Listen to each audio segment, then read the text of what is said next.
بیماری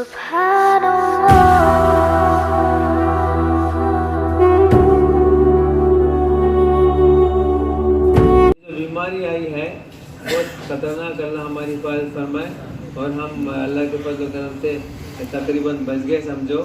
مگر یہ ایسی بیماری ہے کہ گزشتہ جو آئی تھی سن 783 میں کچھ آئی تھی بیماری، یہ مصر سے شروع ہوئی تھی. حضرت ابن حجر اسقلانی رحمۃ اللہ علیہ نے اس پہ کتاب لکھی، اور کئی کتابیں ہیں تعاون کے سلسلے میں. فضل المعاون سے فضل التعاون سے فضل المعاون کے نام سے کتاب پہ حضرت نے لکھی. حضرت کی 2 بیٹیاں اس بیماری میں مر گئی. اس کی ساری تفصیل لکھی ہوئی ہے، نیٹ پہ آپ چاہیں تو دیکھ لے سکتے. اور اس کو بلاک ڈیتھ کے نام سے انگریز لوگ یاد کرتے ہیں.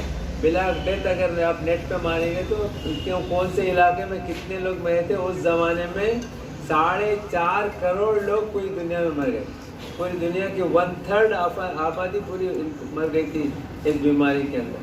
تو اسی زمانے میں خلیفہ مہدی کے زمانے میں بھی ایک بہت بڑا قحط آیا تھا. تو خلیفہ مہدی بہت پریشان تھا، کیا کریں، اس قحط کو کیسے دور کریں. قحط اور بارش کا نہ ہونا ایسی چیز ہے کہ انسان کے بس کی چیز ہے، انسان کچھ بھی نہیں کر سکتا. تو بہت پریشان تھا. اب آج کل کے جیسے بارشیں نہیں تھے پہلے. آج کل کے بارش جاؤ تم بھوکے مر جاؤ، لٹک جاؤ، احتجاج کرو، کوئی سننے والا. اور مزے میں اپنا داڑھی مچھی بڑھا کے دم بھی کر کے پڑے ہوا مزے جاؤ، ٹھنڈ میں مرو، دھوپ میں مرو. روزانہ 35 لاکھ لوگ انڈیا کے اندر، روزانہ 35، BBC کے سروے کے مطابق روزانہ 35 لاکھ لوگ بھوکے سوتے ہیں رات میں. ہمارے پاس محبوب نگر میں ایک تحریک ہے، وہ لوگ روزانہ ہاسپٹل میں لے آ کے ناشتہ 20 کلو اپما پکا کے لے آ کے بانٹتے ہیں. تو میرے سے بھی بولے کہ صاحب ایک دن آپ بھی آئیے، آپ کے دستے مبارک سے اس کا ابتدا کریے. میں بولا 20 کلو کون کھاتا ہوں گا؟ 20 کلو اپما بولے تو 200-250 روپئے کھا لیتے ہیں. خود تو کہاں سے آتے ہوں، کون بھوکے ہوں گے. انہوں نے صاحب آپ آئیے. میں گیا ایک دن فجر کے بعد، گرم اپما پکا ہوا تھا. بہت خوشبو آئی کہ میرا جی خود کھا لینا چاہا تھا لائن میں لگ کے، مگر کیا کروں اجازت نہیں. تو بہرحال میں سمجھا کوئی نہیں آتے ہوں، لیکن میں دیکھا کہ لوگ اتنے بھوکے ہیں کہ وہ ہاتھ میں لیتے ہی کھانا شروع کر دیتے، اور 5-10 منٹ کے اندر وہ 20 کلو کا اپما ختم ہو. میں بولا صاحب اس میں میکسیمم ہندو لوگ ہیں، مسلمان کم ہے بیچارہ. میں بولا سب مسلمان لوگ ہی کرتے ہیں کیا؟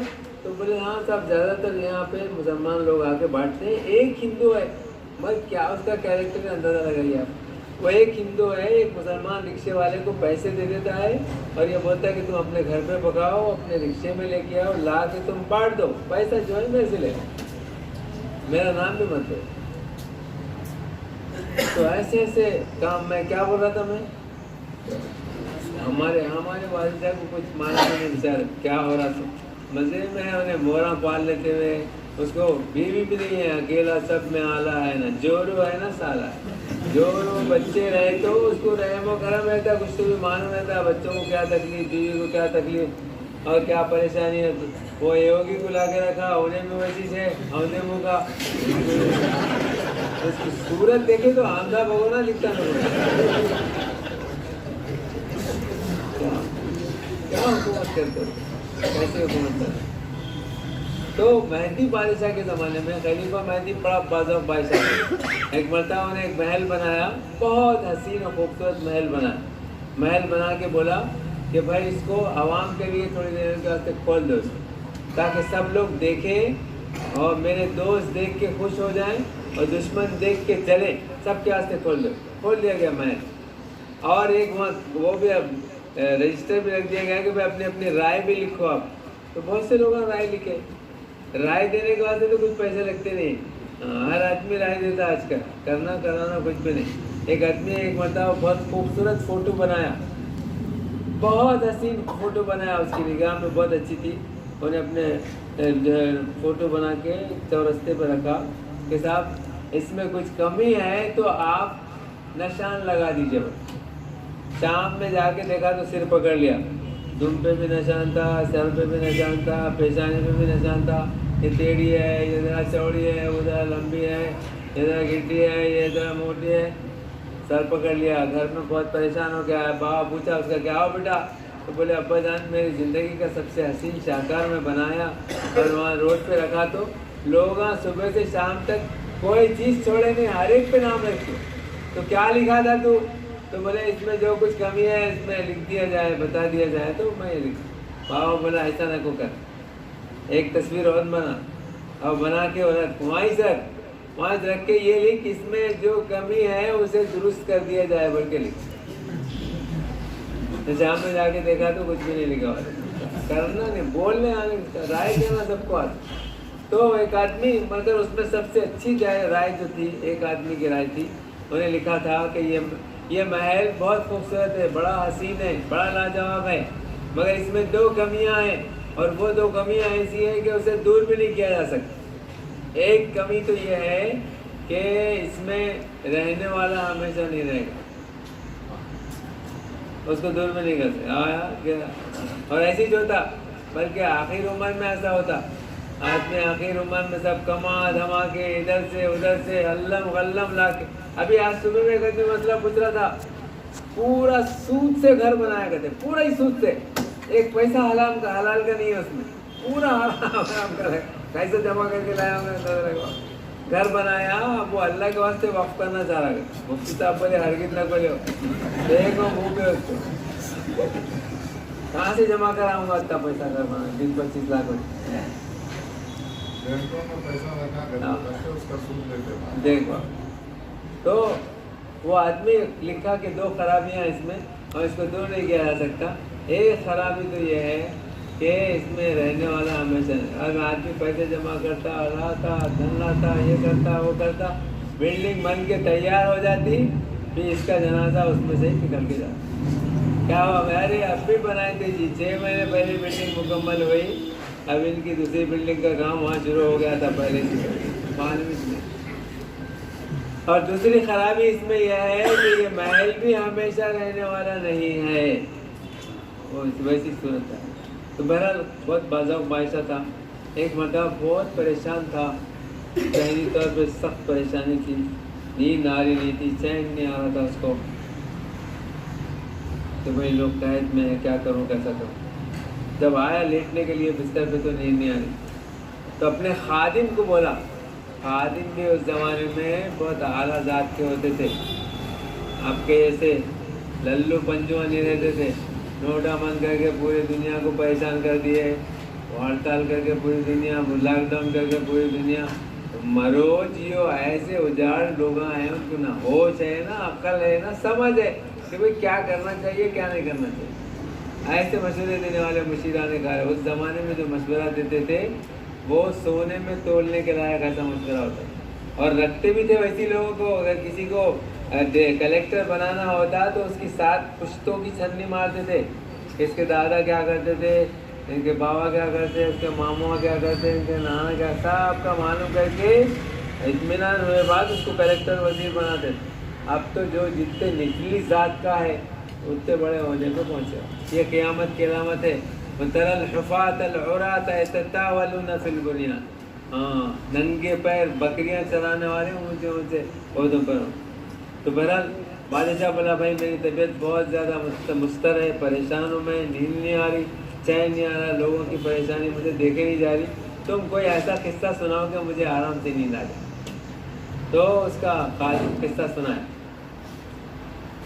سنو قصہ، ٹائم ہو گیا، آؤ ہاں ہاں تو دھواں ہوا دکھ رہا ہے نا بھائی، کوئی کہے گا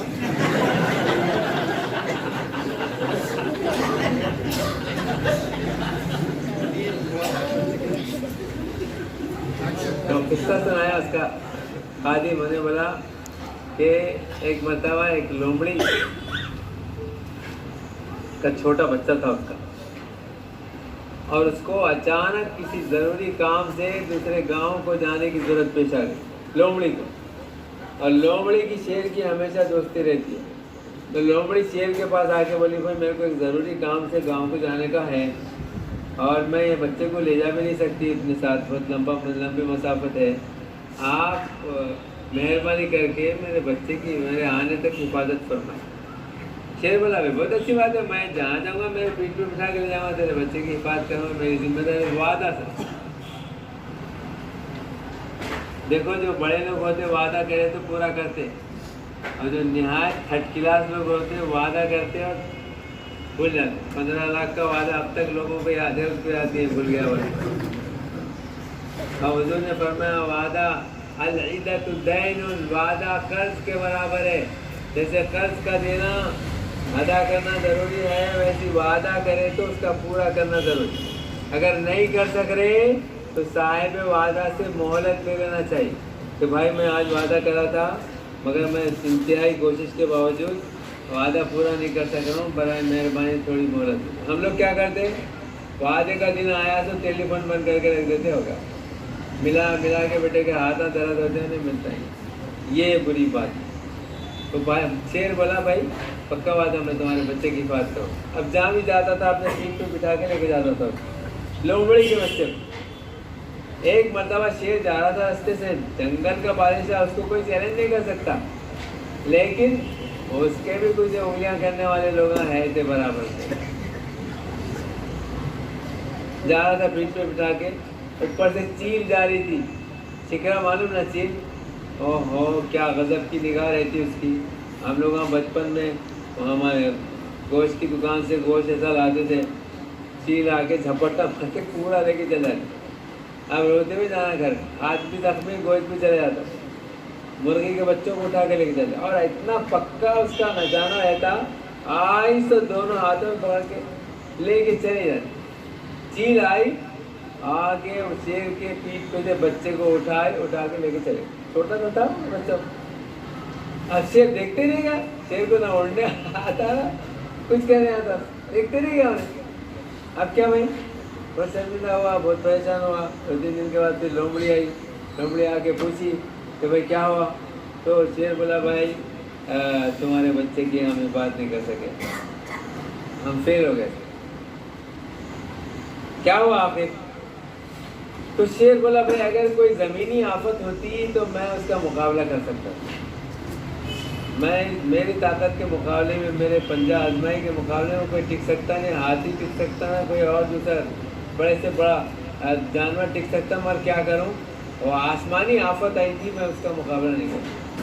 تو بادشاہ کا خادم یہ بولا کہ بادشاہ سلامت آپ اتنا متاثر کہیں کو ہو رہے، یہ آسمانی آفت ہے، اس کا آپ کے مقابلے سے باہر ہے، جب تک اللہ فضل نہیں فرمائیں گے آپ اس کو دور نہیں کر سکتے۔ تو یہ بھی جو آسمانی آفت آئی بھی ہے، اللہ تعالیٰ اس کو اپنے فضل سے ہی دور کریں گے۔